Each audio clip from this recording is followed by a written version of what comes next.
Okay, so not only do Yuki make some exceptionally good rods for a very, very good price, they've got a huge range of terminal tackle as well, which they're starting to sell over here in Moonfleet.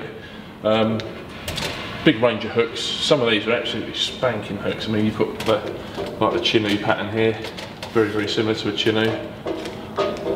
Ultra fine wire, nice and sharp. But there's a huge range. Much more than they've actually got displayed here as well. I know, talking to Paul earlier, they've got a big range. More to come on, put on the shelves, but you've got every different gauge of wire you could possibly ever want. Every different pattern of hook you could possibly ever want, and some that I've never even seen before that I'm thinking, yeah, they could be good for bream, or they'll be good for the wrasse or whatever. All different sizes. The treble hooks, I was just having a look at, very, very nice as well. This is all sort of really continental stuff, you know. The continental guys are fishing for bream of all different shapes and sizes, you know, various flatfish, bass even. So that's where all this lot stemmed from. They even make, believe it or not, double hooks.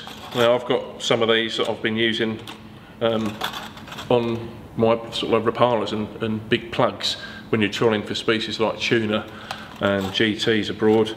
Double hooks like this, much more effective than treble hooks. They're easier to get out for a start as well, and they sit well. They sit just underneath the lure as it's working, and help the lure swim correctly rather than darting about all over the place. Also, massive range of floating beads, three-way beads, two-way beads, swivels, crimps, you know, little boxes of shiny things. What are these? These are tiny. These are like micro beads. I've never seen anything that small before. They must be about a millimetre wide. Tiny little things.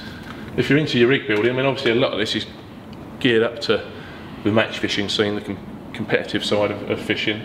But in boat fishing especially, there's a lot of different rigs that you can tie, especially with these floating beads.